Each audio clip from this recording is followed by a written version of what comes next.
안녕하세요. 9월 20일 성경 공부 교회의 말 8번째 시간 하나님께 영광을 돌립니다. 아멘입니다. 하박국 2장 4절 말씀인데요. 이 하박국 2장 4절 제가 읽겠습니다. 보라, 그의 마음은 교만하며 그 속에는 정직하지 못하나 의인은 그의 믿음으로 말미암아 살리라. 아멘. 우리가 신앙생활을 하면 종종 들을 수 있는 말이 있습니다. 그리고 연말 시상식이라던가 무언가 축하의 자리에서 더 자주 듣는 말이 이 말입니다. 이 모든 것을 이루신 하나님께 영광을 돌립니다. 라고요. 그렇죠. 하나님께 영광을 돌릴 수 있죠. 네. 전혀 문제되는 말은 아닌 것 같아요. 그런데 제가 말하고 싶었던 말은 이 말이 왜 자주 하지만 정말 이렇게 말해도 되는 말인가에 대해서 한번 생각해 보려고 합니다. 오늘 본문의 하박국 2장 4절 말고 조금 더 뒤인 2장 14절에는 이렇게 말하고 있습니다. 이는 물이 바다를 덮음같이 여호와의 영광을 인정하는 것이 세상에 가득함이니라. 물이 바다를 덮는 것처럼 여호와의 영광을 인정하는 것이 세상에 가득하여지는 것을 바라며 또 그렇게 찬양하며 고백하는 것이 이 선지서를 쓴 하박국이 꿈꾸던 그렇게 하나님을 인정하는 세상입니다. 그래서 여호와의 영광을 인정할 수밖에 없게 될 것이다 라고 말합니다. 강물이 흘러와 바다를 덮듯이 하나님의 영광을 인정할 수밖에 없도록 세상이 다 덮이게 될 거다 라는 이해였습니다. 그런데 오늘 본문은 갑작스럽게 이렇게 말하죠. 의인은 그의 믿음으로 말미암아 살리라. 하나님의 영광을 돌리는 것과 의인은 무슨 관련이 있을까요? 이는 먼저 왜 우리가 이렇게 하나님께 영광을 돌린다라고 말하는지를 생각하고 이해해야 됩니다. 왜 영광을 하나님께 돌려야 될까요? 저 어릴 때 찬양 가사 중에 이런 가사가 있었습니다. 모든 영광은 하나님께, 모든 영광은 하나님께. 그리고 종교개혁가들의 주장인 솔리 데오 글로리아, 오직 하나님께만 영광을 하고 생략되었는데 비동사가 들어가서 되게 한다, 돌린다라는 의미가 있습니다. 우리는 사람이 영광을 취하는 것이 어떤 잘못인지에 대해서 성경에서 읽어서 알고 있습니다. 요한복음 12장 43절을 보면은 출교를 두려워하는 그 병자의 장애인에 가졌던 장애의 부모들이 뭐라고 말하냐면 이렇게 말합니다. 사람이 사람의 영광을 취하고 하나님께 영광을 돌리는 것보다 사람의 영광을 더 사랑하였겠다. 사람이 사람의 영광을 취하기 위해 사람의 영광을 더 사랑하였기 때문에 이들이 출교를 두려워하였다라고 말하는 겁니다. 우리는 이렇게 하나님께만 영광을 돌리는 것은 내 영광으로 취하여서 문제가 되는 것을 행하지 않으려고 우리는 들어서 배워서 알고 있습니다. 내가 받아야 될 천사, 축하, 관심, 인정을 오직 하나님께만 돌린다는 거죠. 하나님 받으세요라고요. 그래서 그런지 우리가 아는 교회 음악의 아버지라고 말하는 바흐는 자신이 작곡한 곡에서 오직 하나님께만 영광이라고 솔리 에스 데오디 글로리아 G였고 SDG를 적었다고 합니다. 그런데 제가 전하고 싶은 내용은 고민하고 있는 부분은 바로 이 문장에 담겨 있습니다. 먼저 첫 번째, 하나님께만 영광인가? 라는 겁니다. 그리고 이런 영광 돌리는 일을 왜 하나님께만 영광이냐고 하냐면 나의 역할은 어찌 되는가에 대한 두 번째 질문이 있기 때문입니다. 하나님께만 영광이 되고 하나님만 높이는 그런 상황이 되어야 하지만 우리는 마치 종종 하나님이 나의 어떠함으로 인해 영광 받으신다라고 말합니다. 아니, 그렇게 돼야 한다라고 직간접적으로 강요된 교육을 받아왔습니다. 마치 올림픽이나 월드컵 같은 세계 대회에서 국위 선양한다면서 너 다 잘해야 돼라고 배워왔던 것 같아요. 결국 나의 어떠함으로 인해 하나님의 어떠하심이 변화된다라고 자극받게 된다는 겁니다. 너가 세계대회에서 1등을 해야지 하나님이 너를 통해서 세상에 하나님의 위대하심이 나타나는 것이야 라고요. 내가 하나님께 영광 돌리는 행동이나 말로써 세상에서 하나님의 영향력이 커지게 될 거라는 생각을 합니다. 솔직히 너무 없다고 말은 못하겠어요. 누구누구가 크리스찬이래, 누구누구가 하나님을 잘 믿는데 라는 말이 하나님의 복음을 전하는 일에 분명 도움은 됩니다. 그리고 이것이 하나님의 영향력이 커지는 데 도움된다라고 충분히 생각될 수 있습니다. 그러나 이는 지극히 사람이 하나님을 생각하는 것이고 이를 우리는 오물한 개구리라고 말하며 또 이해합니다. 잘 생각해 보세요. 우리가 인간인 피조물인 만들어진 하나님의 통치와 하나님의 관찰과 사랑과 은혜 안에 있는 우리가 하나님을 이해하다니요. 나의 어떠함으로 하나님을 더 빛나게 할 수 있을까요? 우리는 잊으면 안 되는 것이 하나님의 행하심에 대한 감사 조건 혹은 감사에 대한 무조건적인 반응이 우리가 찬양하고 인정하고 고백하는 거라는 겁니다. 하나님께 영광을 돌린다는 것은 내가 어떠함으로 된 것이 아니라 하나님이 함께 하시고 도우셔서 할 수 있게 되었다는 것을 잊지 말라는 겁니다. 그런데 영광을 돌린다라고 말하고 이렇게 행하여 주심이 은혜라고 고백하는 자리에는 사실 분명 그늘진 어느 외진 자리가 있습니다. 저의 경우는 신대원을 준비하면서 면접 시험을 보았지만 떨어졌던 그때의 일들입니다. 전혀 악의는 없을 거예요. 어느 교회에서 지금 다 목사할 거니까 악이 있다고 만들잖아요. 악의는 없을 거예요.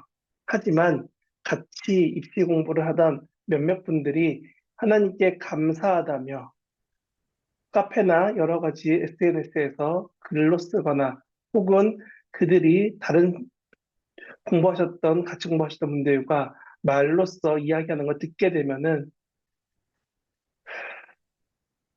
사실 너무 힘들었었습니다. 그분들은 그렇게 말하죠. 하나님의 은혜로 이 신학교에 합격하였습니다. 이 모든 영광을 하나님께 돌립니다. 네. 글로는 전혀 문제가 없는 문장입니다. 그런데 저처럼 시험이란 문턱에 통과하지 못한 사람에겐 혹은 다음 기회에라고 수식을 들은 사람들에겐 그렇게 들리는 게 아니라 가끔은 매몰차게 이렇게까지 들리더라고요. 너는 하나님의 은혜가 부족해서 아직 하나님의 때가 채워지지 않아서 하나님의 예비하신 때가 지금이 아니라서 너는 못 들어간 거야 라고요. 어쩌면 저의 지난 그때의 시간들은 지금 돌아본다면 다 지나가서 그래도 감사합니다라고 말할 수 있지만 그 시간에 지난 그때에는 솔직히 하나님은 원망도 많이 했습니다. 그렇게 울면서 금식하면서 억울해서 기도하면서 이랬거든요. 왜 지금이 아니냐고. 대개는 왜 은혜도 없고 하나님께 영광이 안 되게 나한테 왜 이러시냐고. 내가 그 공부를 덜 했냐고. 내가 뭐가 그렇게 많이 부족했냐고. 엄청 떼쓰면서 울었던 그 시간, 원망했던 시간이 있습니다. 그렇게 울면서 기도하면서 한탄했던 그 시간까지 있었습니다. 그래서 그런지 입시나 취직으로 힘들어하고 있는 청소년, 청년들의 기도 부탁이 저에게 와닿는 가장 큰 이유는 그 시간들을 저도 겪어왔기 때문인 것 같습니다. 거기엔 분명 결혼도 들어갑니다. 그런데 저는 오늘 본문을 읽고 지나가고 그냥 생각 안 하고 살다가 로마서를 읽으면서 그리고 신학교에서 이 입시를 위해 공부하면서 그리고 입학하고도 다시 보게 됐을 때 이 본문이 여러 가지로 마음에 남았습니다. 그래서 저는 여러분에게 말합니다. 제가 과거에 한탄하며 원망하던 모습이 하나님이 정말 제게 원하시는 모습일까요? 어쩌면 저조차도 하나님의 뜻이 아닌 나의 뜻과 나의 시간에 맞는 하나님을 만들어 달라고 구한 것은 아니었을까요? 하나님께 영광을 돌린다에는 나의 잘됨이 하나님의 동행하심을 일한 것이니 이 모든 것이 은혜입니다. 라는 고백이 있다는 겁니다. 정확히 말하면 나의 잘됨만 하나님의 동행하심이고 나의 안됨은 하나님의 동행하심이 아니라는 거죠. 하지만 우리는 이런 말들을 언제 하냐면 나를 인정받고 찬사받는 그 자리에서 쉽게 말합니다. 하나님의 동행하심을 더 강조해야 되지만 나도 모르게 이런 마음이 든다는 거죠.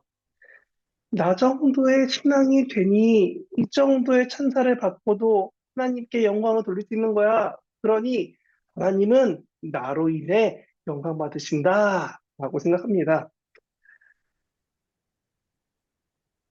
너무 우습지 않나요? 우리는 잊지 말아야 됩니다. 하나님은 우리로 하나님을 찬양하기 원하시지만 우리를 지명해서 찬양하라고 강권하는 분은 아닙니다. 음, 네, 정확히는 우리에게 찬양하며 하나님을 인정하기를 원하시지만요. 꼭 우리가 그렇게 못한다고, 아이고, 어떡해, 이 목사가 하나님을 인정하지 않아, 라고 안타까워하시는 분이 아니시고, 우리가 찬양을 더 간절하게 혹은 더 많이, 더 화려하게 한다고 해서 하나님의 어떠하심이 변하지 않는다는 겁니다. 그래서 오늘 본문은 정확하게 말하는 겁니다. 마음의 교만을 가지고 여호와의 영광을 말하고 있지는 않냐라고요. 의인은 없으되 하나도 없다라는 로마서 말씀은 어쩌면 이 방향성에서 같은 마음으로 나온 것 같습니다. 하나님의 사랑과 인정하여 주심이 없이는 우리는 의인이 될 수 없고 당연히 죄인 안에서 머물 수밖에 없습니다. 그 어리석은 이 잘못에서 교만해서 의인은 믿음으로 말미암아 살리라라는 요 구절까지의 사이에는 어쩌면 마음의 정직함이라는 조건절이 빠진 것 같습니다. 아니, 있지만 우리는 자연스럽게 읽지 않고 이해한 것 같습니다. 그래서 저는 오늘 저와 여러분의 마음에 하나님 보시기에 혹은 또 누가 봐도 하나님만 바라보는 정직인지, 마음의 정직이 있는지, 아니면 하나님께 영광을 돌린다라면서 자신을 높이고자 하는 자만, 교만은 없는지 말하고 싶다는 겁니다. 오직 의인은 그리스도 예수를 믿는 믿음으로 말미암아 살게 될 것입니다. 오직 의인은 하나님의 칭의로 하나님이 의롭다 칭하여 주심으로만 허락되고 또한 우리가 그렇게 칭의함을 받은 우리가 마땅히 해야 될 의무이자 반응은 하나님을 높이는 것입니다. 오직 하나님께만 영광이라고 된다는 겁니다. 다시 말씀드립니다. 오직 하나님께 영광 이라고 쓰여 있는 솔리데오 글로리아는 오직 하나님께만 내가 영광 돌리길 원합니다.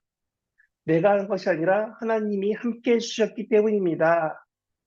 이렇게 나는 하나님만 높이겠습니다. 라는 결단이자 고백이 됨을 잊지 않고 살아가야 된다는 겁니다. 오늘 본문은 다시금 말합니다. 보라, 그의 마음은 교만하며 그 속에서 정직하지 못하나 그러나 의인은 그의 믿음으로 말미암아 살리라. 의인은 그리스도 예수를 믿는 믿음으로 말미암아 살리라. 칭의함을 받은 우리는 그리스도 예수를 믿는 믿음으로 말미암아 살 수밖에 없다라는 겁니다.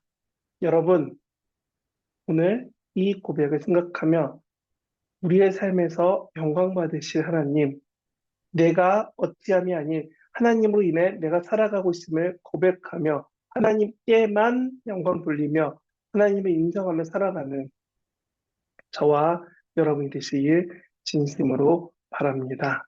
하나님, 우리가 주 앞에서 살아갈 수 있게 하여 주시옵소서. 하나님, 우리가 주로 인해 기뻐하며 영광 돌리며 찬양하며 살아갈 수 있게 우리를 도와주시옵소서. 오직 우리의 어떠함이 아닌 우리와 함께 하시는 하나님으로 인해 내가 그 만나와 같은 매일매일 구하는 은혜로 살아갈 수 있도록 주님, 우리가 하나님을 계속 찾고 끊임없이 구하며 항상 동행하기를 간구하는 우리 모두가 될 수 있도록 주님 붙잡아 주시옵소서. 항상 우리를 사랑하시는 하나님께 감사드리며 예수님 이름으로 기도합니다. 아멘.